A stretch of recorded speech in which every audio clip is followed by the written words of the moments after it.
Kabanata 1271. I will only marry Charlotte and will never be with anyone else. Bulong ni Luis ng mahina, pero hindi niya ako mahal, kahit kaunti lang. Luis, bakit mo pinaparusahan ang sarili mo? Tanong ni Robert na nakakunot ang noo. Akala ko kaya kung baguhin ang isip niya sa pamamagitan ng tapat kong puso, pero ngayon alam ko na ang pagmamahal ay hindi mapipilit. Hindi niya ako mahal, at iyon na iyon, sagot ni Luis. Sa wakas, itinaas niya ang ulo at humihingi sa kanyang mga magulang sa pamamagitan ng tingin niya, Mom, Dad, please, pakawalan ninyo siya. Tumigil ka sa kalokohan. Sigaw ni Robert na halos mawala ng pasensya, kahit kanselahin natin ang kasal, kailangan pa rin ang pakikipagtulungan niya at magsalita sa press. Dapat niyang sabihin sa lahat kung bakit niya gustong kanselahin ang kasal para maiwasan ang galit ng media. Tama rin, dagdag ni Sherlyn, tigilan mo ang pagiging bata, Luis, at makinig sa amin. Ginagawa namin ito para sa iyo. Sapat na, galit si Luis. Sinabi nila ang mga salitang pinakakatakot niyang marinig, kaya nagutos siya, palayain ninyo siya ngayon. Bakit ka napakabata at nagsasalita ng walang kwenta? Reklamo ni Sherlyn habang lumalapit para tulungan si Luis, halika, tumayo ka. Kumuha si Luis ng matulis na kutsilyo at idiniin ito sa kanyang palso bago pa man matapos magsalita si Sherlyn. My gosh, Luis, anong ginagawa mo? Ilagay mo ang kutsilyo. Huwag mo akong takutin ng ganito, sabi ni Sherlyn na halos manghina sa takot. Ibaba mo ang kutsilyo, utos ni Robert, at natakot din siya ng husto. Sawa na ako sa inyong dalawa, sagot ni Luis nang walang pakialam, either she goes or I go. Pumili na. Luis. Bago pa makapagsalita si Sherlyn, itinulak ni Luis ang talam pababa. Dahan-daang damaloy ang pula niyang dugo. Sigaw ni Sherlyn sa takot. Sige, palayain ko siya agad, kompromiso ni Robert, ilagay mo ang kutsilyo sa lupa, gawin mo. Palayain ninyo siya ngayon. Ilalagay ko ang kutsilyo kapag napalaya na siya, iginiit ni Luis, kung hindi siya palalayain, mamamatay ako sa harap ninyo. Bakit mo pinipinsala ang sarili mo ng ganito? Anak ko, alam ni Charlotte na gagawin mo ang lahat para protektahan siya, kaya niya pinlano ang lahat. Hindi mo ba alam na nahuhulog ka lang sa bitag niya? Sabi ni Sherlyn habang kinakalog-kalog sa kaba. Oo, alam ko. Mas gugustuhin niyang panoorin ako na makipagtalik sa iba para lang makaalis sa lugar na ito. Ibig sabihin, talagang ayaw niyang manatili, kaya tama lang na ibigay ko ang gusto niya, sagot ni Luis habang umiiyak ngunit nakangiti ng malungkot. Luis, palayain mo siya. Utos ni Luis habang pinipilit pang mas lalong damaloy ang dugo sa kanyang palso. Sige, palalayain ko siya agad, sagot ni Robert. Hindi na siya nag-atubili at sumigaw sa kanyang mga tauhan, pumasok. Oo, si Avril at 2 bodyguard ay pumasok agad. Kunin ninyo si Miss Lindbergh at palayain agad, utos ni Robert na kinakabahan. Sige, mabilis na nagpunta si Avril sa silid ni Charlotte. Kumatok siya ngunit hindi na naghintay ng tugon bago pumasok. Sa loob ng silid, nakahanda na sina Charlotte at ang 4 na bodyguard niya. Nakasuot na sila pati sapatos at naghihintay kay Avril. Mukhang inasahan mo na gumana ang plano mo, sabi ni Avril habang nakatitig kay Charlotte, gaya ng gusto mo, nais ni Sir Robert na paalisan ka. Ayos iyon, sagot ni Lupin at Morgan. Tuwang-tuwa sila. Hindi ko inaasahan na magiging maayos ang lahat. Akala ko kailangan naming maghintay ng ilang araw bago makaalis. Salamat, sabi ni Charlotte bago siya umalis. Tinanong niya rin, kumusta na si Luis? Hiniwa ni Sir Luis ang sarili niyang palso at maraming dugo ang nawala. Ang puting alpombra ay naging pula, sagot ni Avril at idinagdag ng seryoso. Talaga kang malamig at demonyo, Miss Lindbergh. Tumigil si Charlotte at huminto sa paglakad. Tumingin siya sa direksyon ng silid ni Luis. Puno ng matinding panghihinayang at pagkabahala ang kanyang puso. Dapat ba nating tingnan kung okay siya? Tanong ni Lupin ng mahina. Tumingin si Charlotte pababa at nanahimik ng ilang segundo bago siya tuluyang lumakad palayo. Hindi nakakatulong ang mga hindi kinakailangang kilos. Mas mabuti nang mabilis ang alisin ang sugat. Tara na, sabi niya. Hindi sumagot si Lupin. Sinunod lang niya ang utos ni Charlotte. Pinangunahan ni Avril ang lahat pababa ng hagdan kung saan naghihintay na ang kotse at nakapatay ang makina. Paalam, Miss Lindbergh, bati ni Avril ng magalang at yumuko kay Charlotte. Yumuko rin si Charlotte pabalik. Tumingin siya sa ikalawang palapag kung saan naroon ang silid ni Luis. Tinitingnan siya nito mula sa bintana kahit na dumudugo pa rin ang kanyang pulso. Dalawang nurse ang nag-aalaga sa sugat niya. Napaligiran siya ni Sherlyn at ilang iba pang maid at tinutulungan siya rin. Masyado silang malayo kaya hindi nakikita ni Charlotte ang ekspresyon ni Luis o makapagpaalam. Ang magagawa niya lang ay pumasok sa kotse na may pag-aalala sa loob ng puso. Charlotte Lindbergh, bigla na lang may mayabang at malupit na tinig. Lumiko si Charlotte at nakita si Robert na nakatayo sa pintuan na nakalagay ang kamay sa likod. May galit sa mukha habang nagbabanta, "Balang araw, babayaran mo lahat ng utang mo sa amin." Hindi sumagot si Charlotte, yumuko lang at pumasok sa kotse. Habang bumabiyahe ang kotse, tiningnan ni Charlotte si Luis sa rearview mirror. Nakita niya itong nakaluhod at umiiyak hanggang manginig. Hindi niya marinig ang boses niya pero ramdam niya ang kawalan ng pag-asa at pagkawasak. Tumingin siya pababa at may patak ng luha sa pisngi. Magsisinungaling kung sasabihin niya na hindi siya nasaktan kahit kaunti. Si Sherlyn ang pangunahing dahilan ng pinsala, at si Diana ay lalong nagpalala ng sitwasyon. Pero maaaring hindi iyon nangyari kung naging matatag si Charlotte sa pagtanggi kay Luis. Hindi rin nakatulong si Lupin na huminga ng malalim, totoong inosente si Sir Luis sa lahat ng ito, sabi niya. Dasal natin na lalaki siya at maging mas matatag matapos ang pangyayaring ito. Posible itong maging mabuti para sa kanya dahil hindi siya lalaki nang hindi nakakaranas ng ganitong bagay, dagdag ni Morgan na nalulungkot rin. Ano kaya ang nangyayari kay Diana ngayon? Bulong ni Jade, narinig ko ang isang maid na sinabing ikinulong siya sa basement at pinakain ng afterpill. Karapat-dapat sa kanya, halata namang gusto niyang gamitin ang malisyosong paraan para magbuntis kay Sir Luis at baguhin ang kanyang kapalaran. Wala namang paraan na papayagan siya ni Lady Sherlyn. Napakabobo, dapat alam ng isa ang lugar niya, wika ni Lupin. Ano ang ibig sabihin ni Sir Robert nang sinabi niya ang mga salita bago tayo umalis? Tanong ni Morgan. Lalo siyang nag-aalala, Miss Lindbergh, tinatakot ka ba niya? Marahil, sagot ni Charlotte habang kumunat ang noo. Sinabi niya, tingnan ang inyong mga telepono agad kung may signal. Tawagan si Gordon at simulan ang paghahanda. Kailangan nating lisanin agad ang PhilEre. Naiintindihan, sagot ni Lupin at binuksan ang telepono. Idinagdag niya, wala pa rin signal. Malamang kailangan nating lumabas sa kastilyo bago makontak ang iba. Pinaandar ni Morgan ang kotse at mabilis na umalis.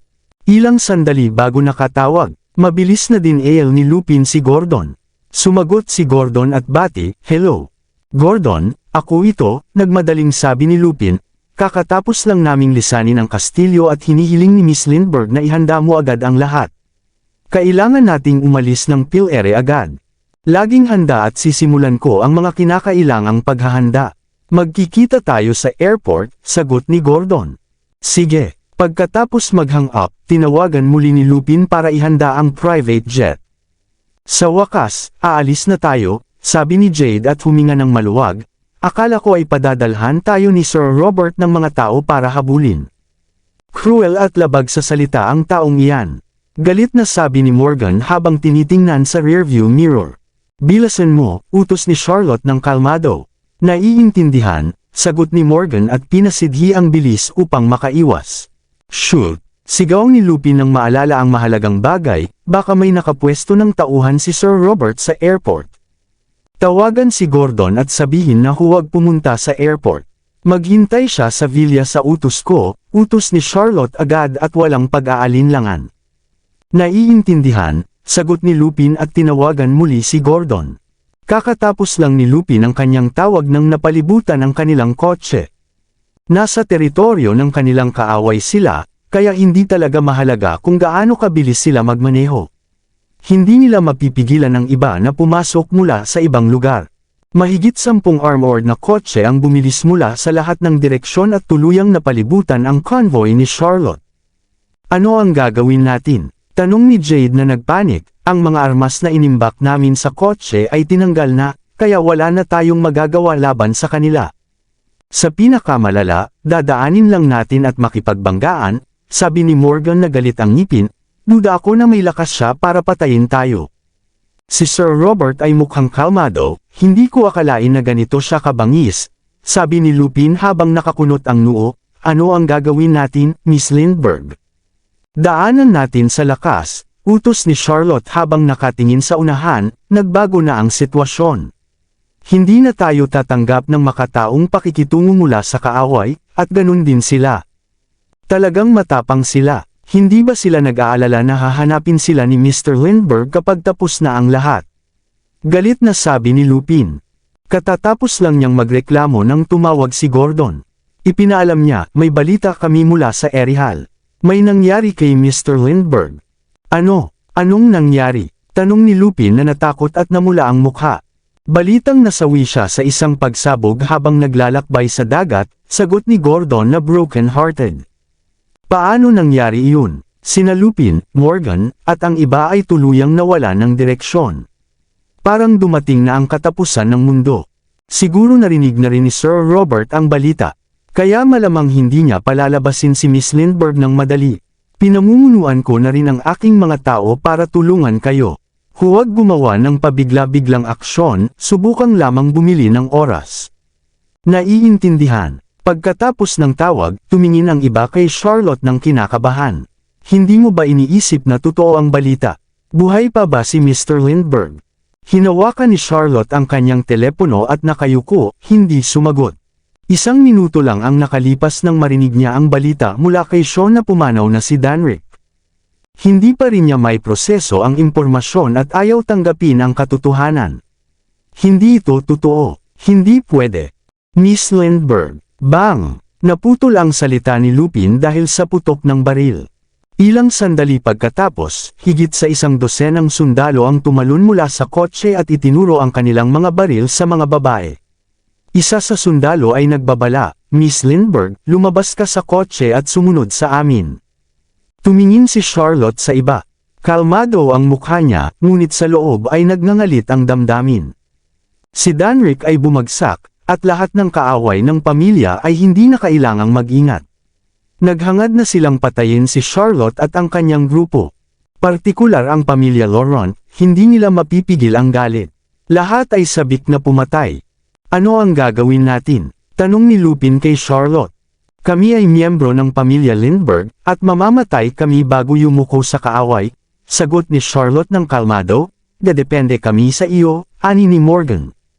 Naiintindihan, labanan natin ng todo ang mga bastard na ito. Hinawakan ni Morgan ang manibela at handang makapagbanggaan anumang oras. Walang silbi ang paglaban at hindi ko inirerekomenda, babala ng sundalo habang nakaturo ang baril. Pumanaw na si Mr. Lindbergh, at iniutos ni Sir Robert, pinapayagan kaming patayin kayo kung lalaban kayo. Tumawa si Charlotte ng may pang-aalipusta. Ha! Ang bilis palang magbago ng isip ng taong iyan. Mga bastos, galit na sabi ni Lupin. Babangga tayo sa bilang ng 3, utos ni Charlotte ng mahina, 1. Handa na si Morgan. Dahan-dahan niyang inilipat ang paa mula sa preno papunta sa accelerator. 2. Dahan-dahan na ang bilis ng kotse. 3. Pagkautos ni Charlotte, biglang bumilis ang kotse, parang ligaw na kabayo na nakatakas sa hola.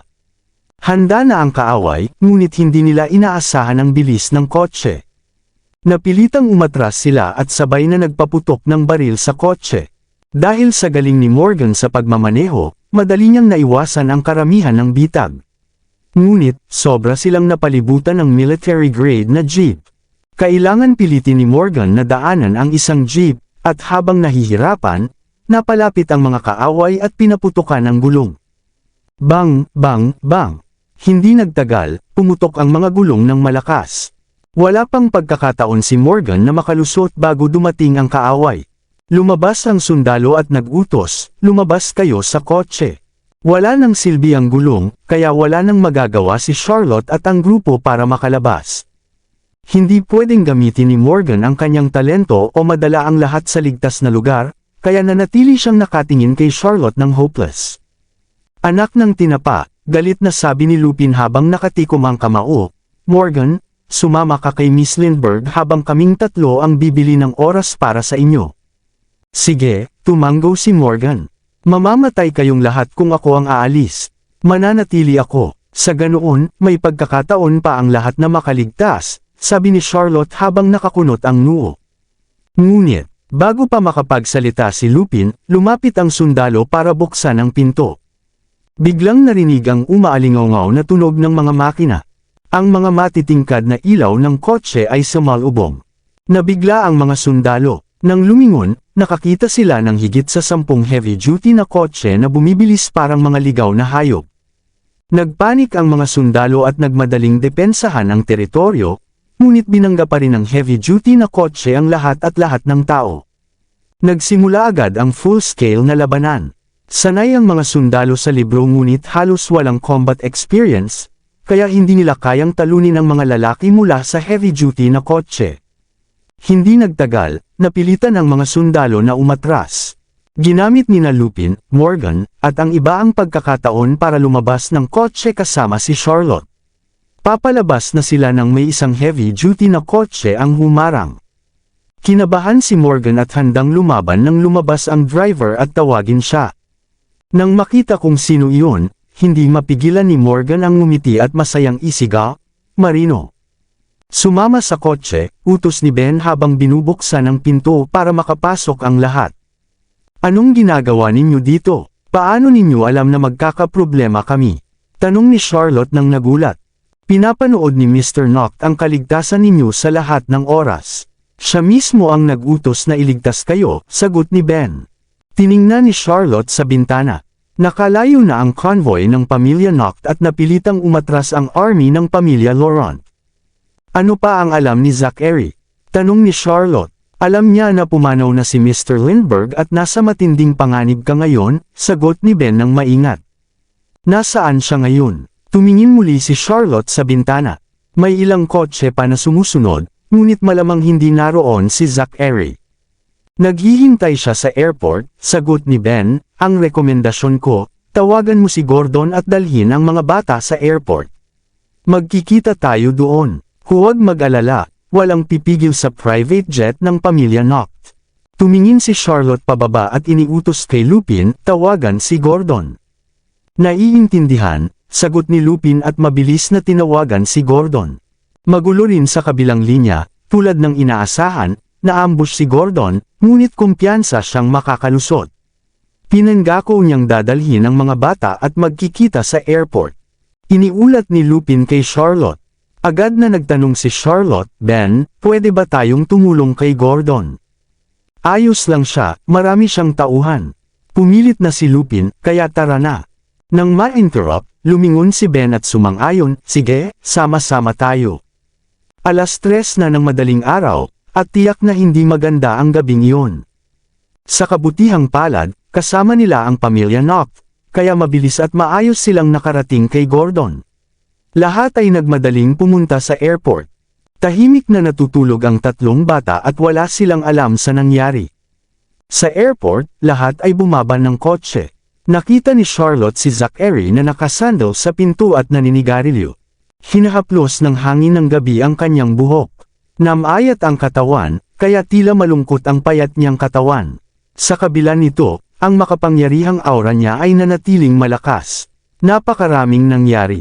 Akala ni Charlotte, hindi na niya kailangan si Zachary matapos siyang maging mas malakas at matalino. Hindi niya inasahan na siya pa rin ang magliligtas sa totoong pangangailangan. Lumapit siya at gustong magpasalamat, ngunit hindi niya magawa. Kabanata 1275. Hindi mo ba ako pasasalamatan? Ngunit nagsalita si Zachary habang nakataas ang kanyang noo.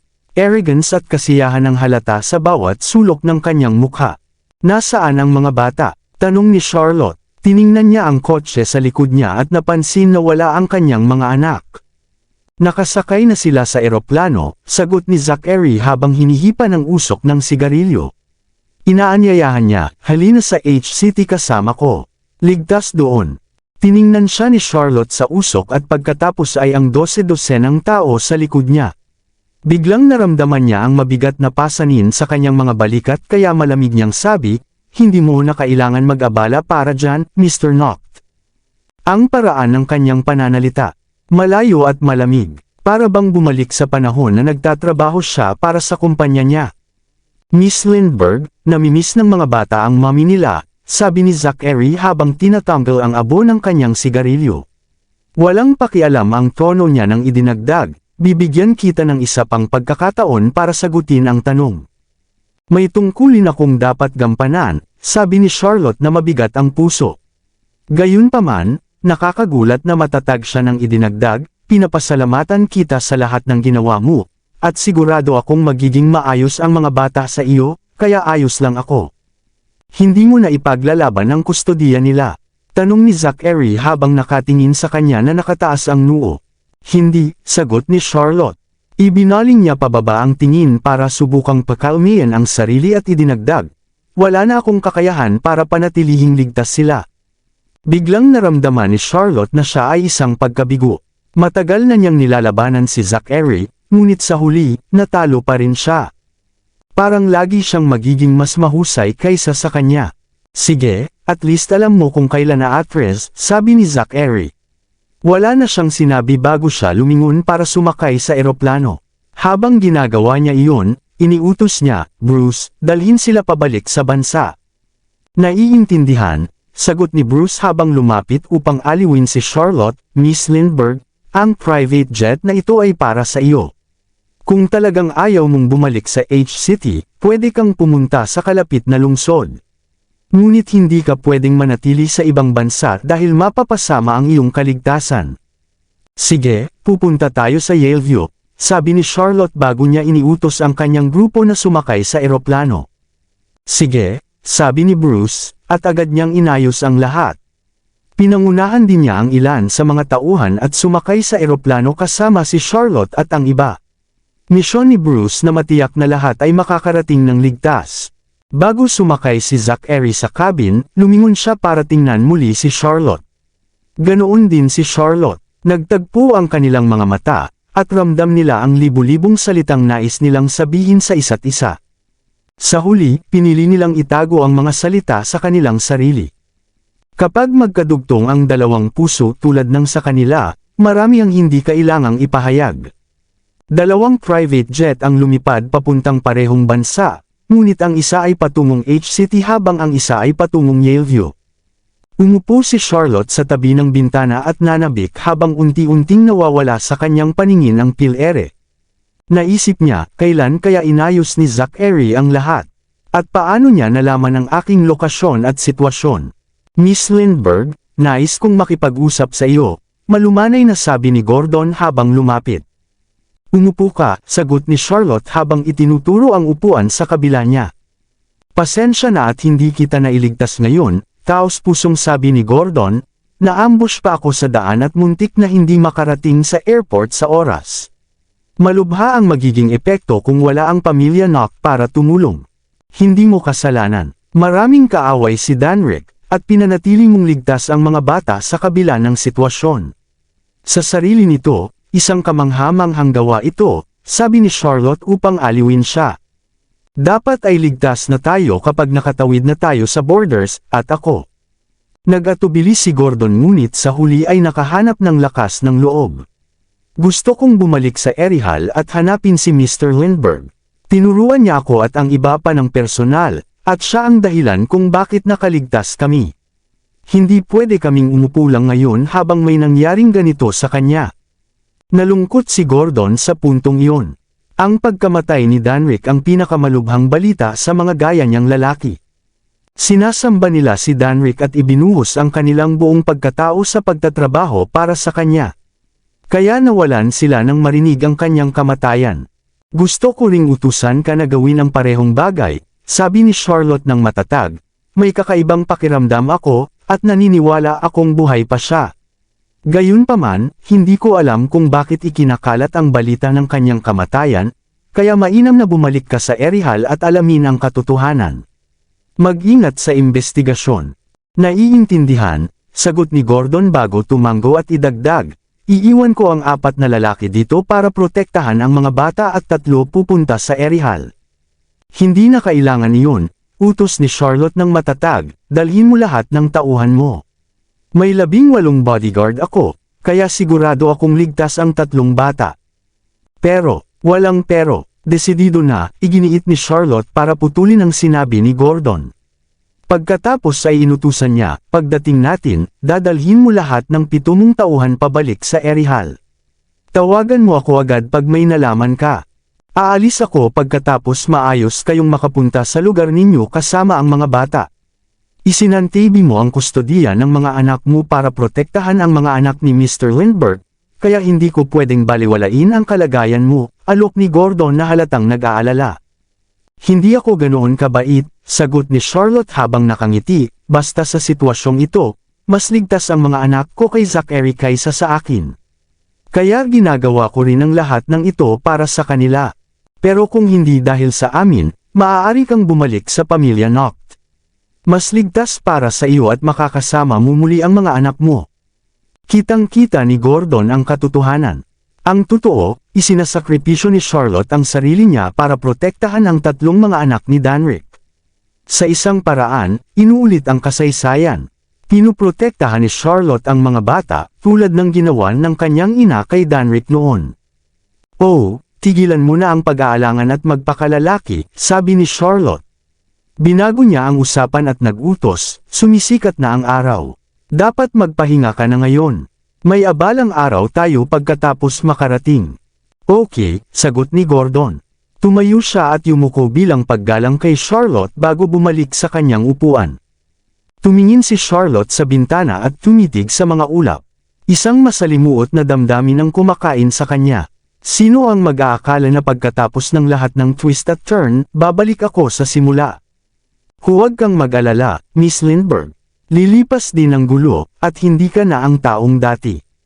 Maaaring makabangon tayo pabalik sa itaas kapag tapos na ang lahat, sabi ni Lupin habang iniihain kay Charlotte ang isang tasa ng mainit na tsaa. Makabangon pabalik sa itaas. Nagmura si Charlotte bago pumasok ang isang napakairita at mapait na ngiti sa kanyang mga labi, totoo yun. Ang mga ari-arian at yaman na iniwan ni Danrick sa akin ay makakapagpaakyat sa akin muli, pero ipinihit ni Charlotte ang kanyang ulo pababa at tumingin sa tasa ng mainit na tsaa. Sa tinig na puno ng luha, dagdag niya, mas pipiliin kong isuko ang lahat para lang maibalik si Danrick. Noon, lahat ng naramdaman ni Charlotte para kay Danrick ay respeto, takot, at pagpapahalaga. Wala talagang pagmamahal. Kaya lahat ng naiisip niya ay ang kanyang kalupitan at ambisyon noong unang magkita silang muli ng kanyang mga anak. Sigurado si Charlotte na hindi mauunawaan ni Danrick ang pagmamahal sa pagitan ng magulang at anak. Kaya handa na siyang lisanin ang pamilya Lindbergh nang tanungin siya ni Danrick tungkol sa mga bata. Akala niya hindi niya matatanggap ang mga ito at baka masaktan pa sila. Habang lumilipas ang panahon, natutunan niya na sa ilalim ng kanyang malupit na anyo ay may pusong may dangal at pagmamahal higit sa lahat. Ang kalupitan niya ay para lamang sa itinuturing niyang kaaway. Si Danrick ay uri ng tao na isusugal ang kanyang buhay para protektahan ang mga taong itinuturing niyang pamilya. Sa mga taong pinapahalagahan niya, marahas siyang magtatama ngunit gagawa ng pinakamatamis na kilos. Si Charlotte, gayunpaman, natagalan bago naunawaan kung gaano siya kaalaga. Nasa mabuti si Mr. Lindbergh. Naniniwala ako na buhay pa siya. Kailangan niyang buhay pa, sabi ni Lupin habang namumula ang mga mata sa luha. Oo, ganoon din ang iniisip ko. Kaya kailangan lang natin maging matiisin at hintayin siyang bumalik, sang-ayon si Charlotte. Huminga siya ng malalim para pakalmihan ang sarili. Oo, sabi ni Lupin habang tumatango. Pagkatapos, dagdag niya, pero, Miss Lindbergh, talagang hindi ka na bababalik sa tahanan ng Noct. Hindi ka ba nag-aalala sa damdamin ni na Robbie, Jamie, at Ellie? Malapit lang ang Yaleview sa H-City, kaya madalas ko silang mabisita. Sana hindi nila ako kamuhian para dito, sagot ni Charlotte. Iniisip ang kanyang mga anak, at muling sumakit ang puso niya. Bakit hindi na lang manatili sa H-City? Tanong ni Lupin na mausisa. Hindi ba mas maganda kung mas malapit tayo? Sa ganitong paraan, makakapaglaro at makakasama ang lahat ng 6 na bata. Hindi na magiging pareho ang lahat, kaya mas mabuting magpanatili tayo ng distansya, sagot ni Charlotte habang mapait na ngumingisi. Hindi mahalaga ang hinaharap ng Lindbergh Corporation. Ang katotohanan, hindi na ako pwedeng bumalik sa pamilya Noct. Bukod pa rito, bago umalis si Danrick, paulit-ulit niyang pinaalalahanan ako na huwag muling lumapit kay Zachary. Okay, magkaaway na ang dalawang pamilya sa loob ng maraming henerasyon, kaya makatuwiran na hindi madaling mawawala ang lahat ng sama ng loob, sabi ni Lupin habang tumatango na halatang napagod. Magkaaway, ani ni Charlotte. Biglang nagbago ang kanyang ekspresyon at napabulalas, pwede bang? May kinalaman ba ang pamilya Noct sa pagkawala ni Danrick? Hindi sa palagay ko, sagot ni Lupin ng may pag-aalinlangan. Tiningnan niya ang paligid at napansin na nakaupo si Bruce at ang iba sa medyo malayo. Malamang hindi nila narinig ang aming usapan, naisip ni Lupin. Lumapit siya ng mabilis bago bumulong. Ang pangunahing pinagtutuunan ni Mr. Lindbergh ay ang mga isyu sa loob ng kumpanya, kaya malamang inosente si Mr. Noct dito. Sana nga ganoon, sambit ni Charlotte habang nakakunot ang noo. Nakaligtas lang tayo ng buo dahil kay Zachary, at tinulungan pa ni Ben si Gordon. Kahit paano, may utang na loob talaga ako sa kanya. Tama iyon, sabi ni Lupin habang tumatango. Wala pa ring ebidensya na nagtuturo sa kanya ngayon, kaya hindi natin dapat sisihin siya. Huwag na nating pag-usapan ito muli, utos ni Charlotte, na pinagsabihan din ang sarili dahil naging sobrang sensitibo at mapagduda. Naiintindihan, sagot ni Lupin. Medyo nag-aalala siya dahil taimtim niyang hinahangad na sana ay makabalik sa isa't isa si Charlotte at Zachary. Kung hindi man posible, sana kahit papaano ay makipag-ugnayan sila ng maayos. Dahil sa mga iniisip na iyon, ipinagdasal ni Lupin na mali ang kanilang hula at inosente si Zachary. Magpahinga ka na, suhestyon ni Charlotte habang nakasandal ang ulo sa kamay, hindi tayo makakatulog kapag nagising na ang triplets. Ayos lang ako, mas mabuti ikaw ang matulog, sagot ni Lupin bago ibaba ang backrest at tinulungan si Charlotte na humiga. Iniabot niya ang kumot bago idinagdag, magpahinga at huwag masyadong mag-isip. Pumikit si Charlotte, ngunit hindi siya makatulog. Laging nasa isip niya kung paano maaaring namatay na si Danrick. Siguro dahil sa pagod, ngunit sa huli nakatulog siya, ngunit hinabol siya ng kanyang bangungot. Nanaginip siya kung paano sumabog ang yate ni Danrick at kung paano nagulo ang lahat. Ginulat siya ng bangungot at napalingon siya ng may takot sa mga mata, at paulit-ulit na naiisip ang mga eksena. Isang nakaka-stress na sakit ang tumusok sa kanyang puso. Ipinatong niya ang palad sa kanyang dibdib at sinubukang pakalmayan ang sarili. Ayos lang. Mabuti ang kalagayan ni Danrick. Dapat ay. Lumiko si Charlotte at nakita na natutulog ang iba. May ilang oras pa bago makarating sa destinasyon sa himpapawid, ngunit hindi na siya makatulog, kaya humiga siya sa tagiliran at nakatingin sa bintana. Naisip niya ang kanyang ama at kung paano hindi siya pinayagan ng ama na malaman ang tungkol sa pamilya Lindbergh, kahit na siya ay pinagsamantalahan at nasaktan. Ang tanging nais ng kanyang ama ay ang mamuhay siya ng payapa. Alam ni Dad kung gaano kahirap ang daraanan namin kapag bumalik kami sa pamilya Lindbergh. Alam na ni Richard ang kalupitan ni Danrick noon. Akala ng una, tutulungan ni Danrick si Charlotte kung sakaling mapahamak siya dahil may utang siya kay Isabella. Ngunit kailangan dumaan ni Charlotte sa maraming paghihirap kung mananatili sa pamilya Lindbergh. Kaya paulit-ulit niyang pinaalalahanan si Charlotte na magbago ang kanyang buhay kung tatawag siya sa numerong iyon. Pinayuhan pa siya na hindi dapat tumawag maliban na lang kung ang sitwasyon ng buhay at kamatayan. Hindi naintindihan ni Charlotte kung ano ang ikinabahala ng kanyang ama noon, ngunit matapos ang lahat ng nangyari. Ngayon alam ko na ang ibig niyang sabihin. Ang buhay ng mayayaman ay puno ng drama at problema. Lalo na kung kabilang ka sa mga makapangyarihang pamilya tulad ng Noct at Lindbergh. Walang makapagsasabi kung anong panganib ang naghihintay sa paligid. Kahit si Isabella, na lumaki sa pamilya, ay hindi nakapagtanggol sa sarili sa kaguluhan at pinatay. Kaya itinago ni Richard ang pagkakakilanlan ni Charlotte. Itinago niya ang lahat hanggang sa kanyang huling hininga. Alam niya na ang kanyang kamatayan ay mag-iiwan kay Charlotte na vulnerable, kaya ibinigay niya ang numero bilang huling opsyon. Hindi inisip ni Richard na hindi ganoon kasama si Danrick tulad ng sabi ng balita. Sa halip, napakabait nito sa kanyang pamilya. Kaya ang proteksyon at pagsasanay ni Charlotte sa nakalipas na 2 taon ay pinakamainam. Napakabait ni Danrick na pinagplanuhan niya ang lahat para kay Charlotte, kahit na siya ay nasa panganib. Tiniyak niyang may masaganang buhay si Charlotte kung sakaling maaga siyang mamatay. Ang mga alaala at isipin na iyon ang nagpatigil kay Charlotte sa paghinga ng malalim. Talagang nagpapasalamat siya. Mayroon akong ama, Mrs. Berry, at Danrick na nagprotekta sa akin sa buong buhay ko. Sila ang dahilan kung bakit nakaupo ako rito ng buo. Ang malungkot na bahagi, gayunpaman, ay unti-unting nawawala ang mga taong mahal niya. Pinangako ni Charlotte sa sarili, dapat maging mas matatag at mas matibay ako at simulan ang bagong buhay ng mag-isa.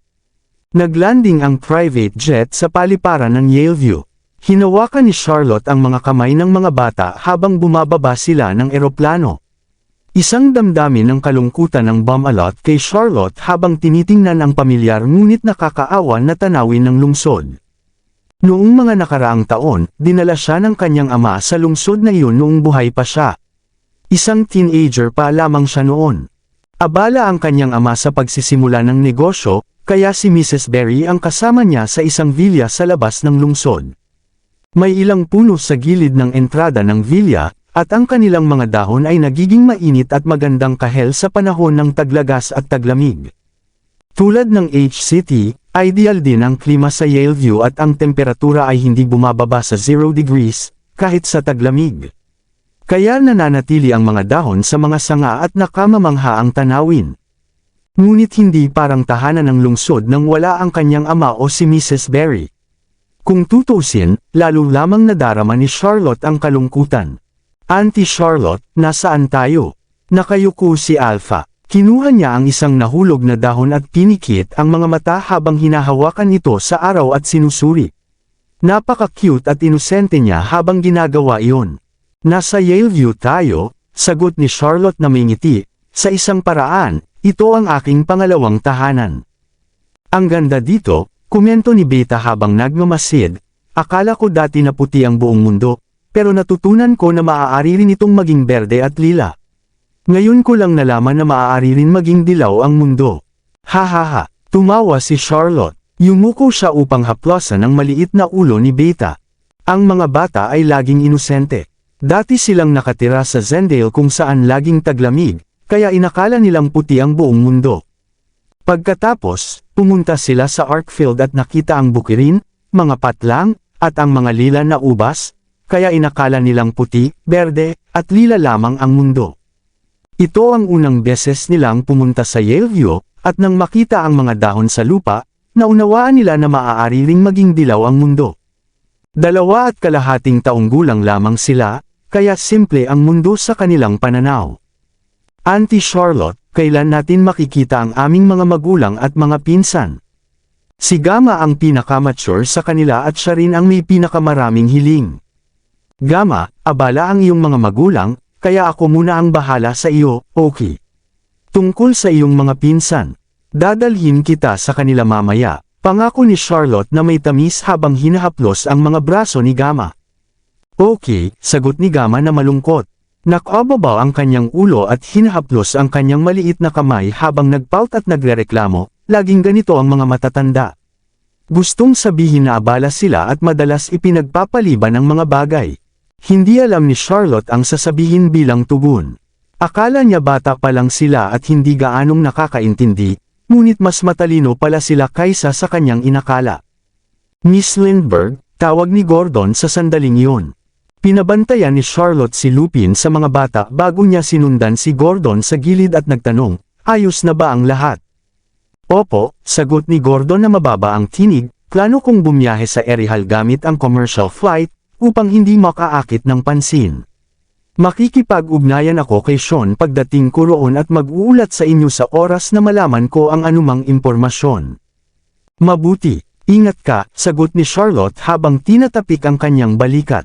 Aalis na kami, ingatan ninyo ang mga bata. Tumango si Gordon kay Charlotte pagkatapos sabihin ang kanyang sinabi. Ang 7 iba pang bodyguards ay tumanggo rin kay Charlotte upang ipakita ang paggalang. Mag-ingat at alagaan ang sarili. Natutuwa si Charlotte sa kilos ng bawat isa. Tinitingnan ng ibang tao si Danrick bilang malupit na diktador, ngunit tapat at handang ialay ang buhay ng kanyang mga tauhan para sa kanya. Pinatutunayan nito na mabait at tapat siya sa kanyang mga tao. Salamat, Miss Lindbergh. Lumiko si Gordon sa triplets at hinaplos ang lahat ng kanilang maliliit na ulo bago sabihin, mga bata, kailangan kong umalis sandali. Maging mabuti kayo at makinig kay Auntie Charlotte, okay? Saan ka pupunta? Tanong ni Beta na mausisa. Uncle Gordon, pupunta ka ba kay Daddy? Tanong ni Alpha. Nagliliwanag ang kanyang malalaki at bilog na mata habang nakatingin sa kanya at humiling, maaari mo ba itong ibigay sa kanya? Ibinigay ni Alpha ang dahon na kinuha niya kanina kay Gordon. Maraming salamat sa lahat ng sumusubaybay. Please subscribe and follow my YouTube and Facebook channel, Filipino Novel. Maraming salamat po.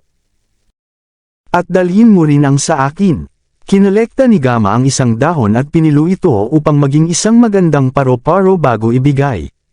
At ito naman ay mula sa akin, sabi ni Beta habang iniaabot ang isang dahon kay Gordon. Dapat mo itong ingatan at hindi mo ito pwedeng mawala, okay? Ang mga dahon na ito ay ang ganda at kulay kahel na parang araw. Gusto naming ibigay kay Daddy ang liwanag ng araw dito. Sa ganoong paraan, hindi siya maiinitin, paliwanag ni Alpha ng inosente habang itinaas ang ulo. Naantig ang puso ni Charlotte nang marinig iyon. Ipagdasal ko sa langit, nawa ay matanggap ni Danrick ang basbas ng mga bata at makabalik ng ligtas. Salamat, sagot ni Gordon habang ligtas na itinago ang 3 dahon, huwag kayong mag-alala. Tiyak na dadalhin ko ang liwanag ng araw kay Mr. Lindbergh. Yay! Ang galing naman, sigaw ng 3 bata. Sige, kailangan ko nang umalis ngayon. Maging mabuti kayo. Hinaplos muli ni Gordon ang kanilang mga ulo bago siya umalis ng may pag-aatubili. 8 iba pang tauhan ang nag-waving goodbye sa kanila. Paalam, bati ng mga bata habang iniwawagayway ang kanilang maliliit na kamay. Pinanood ni Charlotte habang umaalis si Gordon at ang iba. Isang komplikadong damdamin ang bumalot sa kanya. Miss Lindbergh, wala tayong mga kakilala dito sa Yaleview, kaya hindi natin may handa ang lahat ng maaga.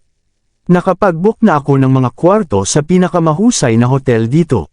Maaari tayong manatili doon ng ilang araw habang naghahanap ako ng villa. Pagkatapos, maaari nating. Naihinto na siya ni Bruce habang lumalapit at nagdagdag, tinawagan ko na ang mga tao namin at naghanda ng villa. Nandyan na lahat ng kailangan, at agad na makakapag-move in ang lahat.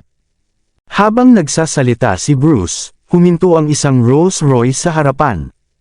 Inihanda ni Mr. Noct ang kotse para sa inyo, dagdag ni Bruce habang iniaabot ang susi kay Morgan, maaari ninyo itong gamitin kung paano ninyo gusto. Pero, bulong ni Morgan bago siya lumingon kay Charlotte. Mas mabuti kung mananatiling mababa ang profile namin ngayon, sagot ni Charlotte, kaya hindi namin tatanggapin ang ganitong marangyang kotse. Pero, panatilihin namin ang villa, gayunpaman. Pakisabi kay Zachary na pasalamatan siya sa aking ngalan, ngunit kailangan kong tanggihan ang kotse, utos ni Charlotte bago niya iniutos. Morgan, dalhin ang ilan sa ating mga tao at bumili ng ilang kotse. Tandaan, panatilihing mababa ang profile. Naiintindihan, sagot ni Morgan habang agad na inumpisahan ang gawain. Sasamahan kita, alok ni Marino agad para makakuha ng points. Sige, hayaan ninyo akong ihatid ang lahat sa villa, mungkahi ni Bruce habang binubuksan ang pinto, Miss Lindbergh. Salamat, sabi ni Charlotte. Inakay niya ang mga bata papasok sa kotse pagkatapos. Mas tahimik ang Yaleview kumpara sa H-City. Walang isang kotse na nakikita habang lumalapit ang gabi. Tumagal ng halos 30 minuto bago nila naabot ang lugar kung saan naroon ang villa. Maraming halaman sa paligid at tahimik ang kapaligiran. Ang mga villa sa lugar ay may modernong disenyo. Hindi kasing marangya o kasing laki ng villa sa H-City, ngunit may kaaya-ayang karangyan pa rin. Nagmaneho si Bruce hanggang sa pinakaloob na bahagi ng lugar bago magparada sa gilid ng puting villa. Hindi maiwasang mamangha si Charlotte nang makita ang villa.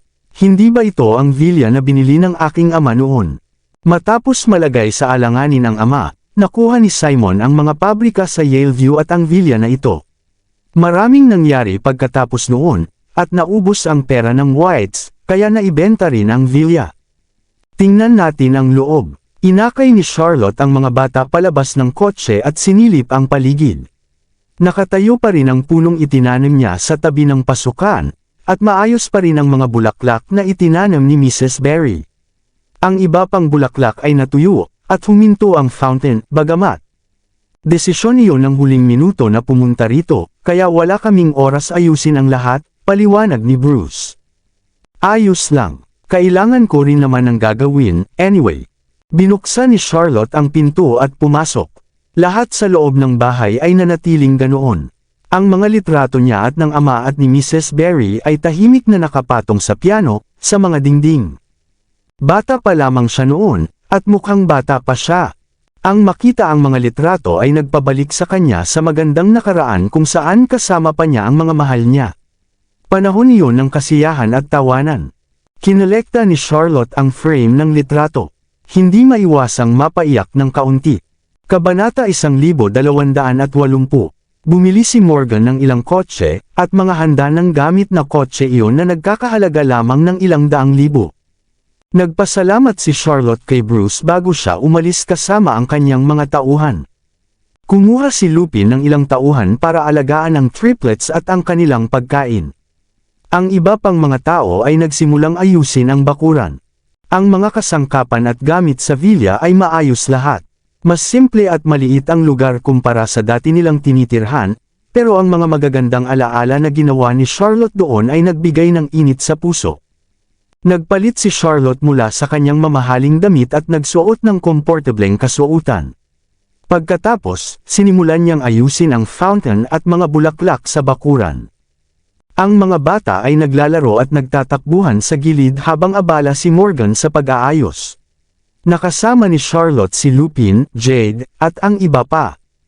Isang abalang sandali iyon. Pagdating ng gabi, napagod ang mga bata kaya inihiga sila ng mga bodyguard. Kinuha ni Charlotte ang mga goldfish na binili lang ni Morgan at pinalabas sa bagong ayos na fountain. Lumabas ang isang masayang ngiti sa labi ni Charlotte nang makita niyang masayang lumalangoy ang mga goldfish. Pinapaliwanag ni Morgan ang mga ilaw para mas maliwanag at nagpatuloy si Charlotte sa pagtatrabaho sa mga flower beds. Malamang na gabi na, kaya sinabi ni Lupin ng may pag-aalala, late na. Gawin natin ito bukas, siguradong pagod ka na. Hindi ako makatulog, kaya mas nakakatulong ang pagtatrabaho. Pinunasan ni Charlotte ang pawis sa kanyang noo bago nagpatuloy sa pag-aayos ng bulaklak. Hayaan mo akong tulungan ka, alok ni Lupin habang nakayuko at handa na tumulong. Hindi na kailangan iyon, sagot ni Charlotte agad. Ang mga bulaklak na ito ay sensitibo. Ang kahit kaunting pagkakamali ay magpapalantes sa kanila. Nasasaktan ako makita kang abala ng mag-isa, sabi ni Lupin habang tinutulungan si Charlotte na panasan ang pawis. Hindi ako nagtatrabaho. Nakaka-relax ito sa akin, sagot ni Charlotte habang hinuhukay ang lupa. Makipag-ugnayan ka kay Hailey at alamin kung nasaan si Dr. Felch. Kung nasa H-City pa siya, bibisitahin natin sila sa loob ng ilang araw. Okay, gagawin ko agad, sagot ni Lupin. Agad siyang tumawag kay Hailey. Miss Lindbergh, sabi ni Morgan. Halatang nag-aalangan siya tapusin ang kanyang sinabi.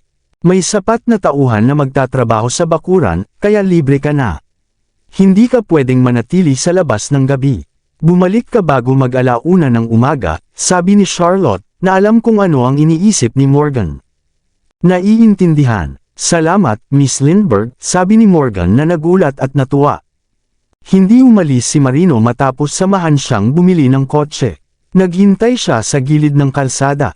Hindi komportable si Morgan na humingi ng oras, pero nahulaan na ni Charlotte. Siya pa ang nagbigay ng pahintulot. Sige na, sabi ni Charlotte habang itinaas ang ulo at tiningnan si Morgan, at magpalit ka na rin ng magandang damit.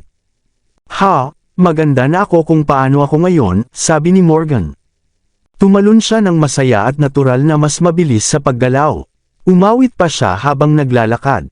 Sok, sok, Lumabas si Lupin sa bahay at nakita si Morgan na masiglang tumatakbo.